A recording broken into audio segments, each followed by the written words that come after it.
విజ్ఞప్తి చేస్తూ ఉన్నాం. మీరు బేసజాలకు వెళ్ళకండి.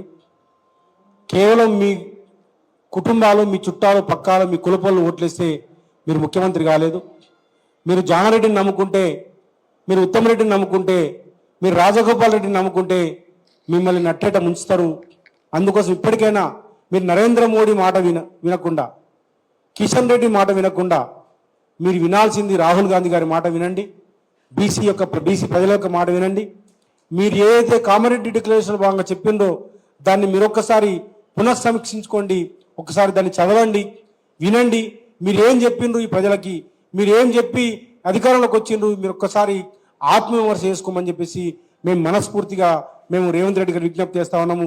కాదు కూడదని మీరు అదే జానారెడ్డి మాటలు విని, లేకపోతే ఈ బీసీలు సర్పంచులు కావద్దు, ఈ బీసీలు ఎంపీటీసీలు కావద్దు, వీళ్ళు అధికారంలో భాగస్వామ్యం కావద్దు, కింద నుంచి పై వరకు మేమే ఉండాలి, ముఖ్యమంత్రి నుంచి సర్పంచ్ వరకు మేమే ఉండాలి, నేను రాహుల్ గాంధీ గారి మాటను ప్రచారం పెడతాను, నేను పాత ఆర్ఎస్ఎస్ స్కూల్లో నేర్చుకున్నటువంటి మనువాదాన్ని ఇంప్లిమెంట్ చేస్తా అని చెప్పేసి మీరు మొండిగా వెళ్తే, ఇప్పటికే మేము 4 నెలల నుంచి అనేక పోరాటాలు చేశాం, సదస్సులు పెట్టాం, దీక్షలు చేశాం, రౌండ్ టేబుల్ పెట్టాం, బహిరంగ సభలు పెట్టాం, చివరికి సెక్రటరియట్ ముట్టడిని కూడా చేయడం జరిగింది.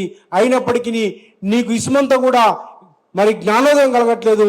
ఇసుమంతా కూడా మీరు కలగకుండా దున్నపోతి మీద వర్షం పడ్డట్లుగా ఇవాళ మీరంతా మొద్దు నిద్రపోతా ఉన్నారు.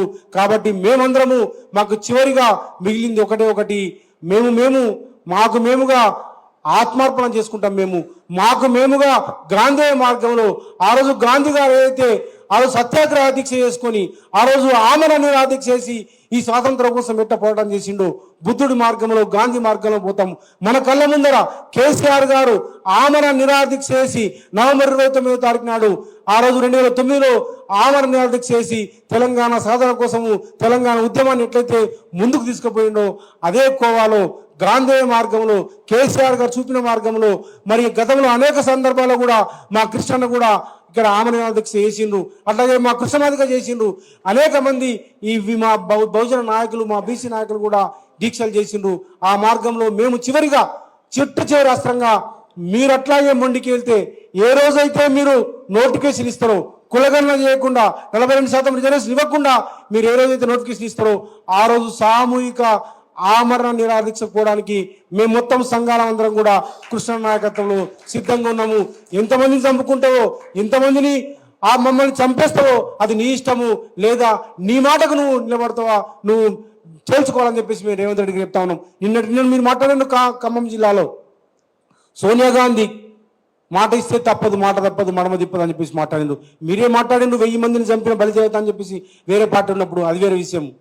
మీరు మాట్లాడిన నిన్న మేము మాట ఇస్తే తప్పమని చెప్పేసి అన్ని హామీలు నెరవేర్స్తామని చెప్పేసి మాట్లాడుతున్నారు. మరి ఈ బీసీ కులగణనకు సంబంధించి 42% రిజర్వేషన్ సంబంధించింది మీరు ఎందుకు ఆ మాట మీరు నిలబడట్లేదు అని చెప్పేసి మేము అడుగుతా ఉన్నాము. అందుకోసం మీరు మాట తప్పుతారా, నీతి తప్పుతారా, మీరే తేల్చుకోండి అని చెప్పేసి ఈ సందర్భంగా మేము రేవంత్ రెడ్డికి విజ్ఞప్తి చేస్తాము. ఖచ్చితంగా మేము విజయం సాధించేంత వరకు మా పోరాటం ఆపము. మరి ఖచ్చితంగా ఈ తెలంగాణలో రేవంత్ రెడ్డి గారు తేల్చుకోవాలి, మీకు జానారెడ్డి కావాలన్నా, లేకపోతే మీ చుట్టాల పక్కలు కావాలన్నా, బీసీలు కావాలన్నా తేల్చుకోవాలని చెప్పేసి మేము ఖచ్చితంగా ఈ పోరాటాన్ని ఆపేది లేదు. మీరు ఇచ్చినటువంటి హామీని అమలు పరిచేంత వరకు మేము పోరాటం చేస్తామని చెప్పేసి ఈ సందర్భంగా తెలియజేస్తూ ఈ ప్రెస్ మీట్ ఇంతటితో ముగిస్తాను. Thank you.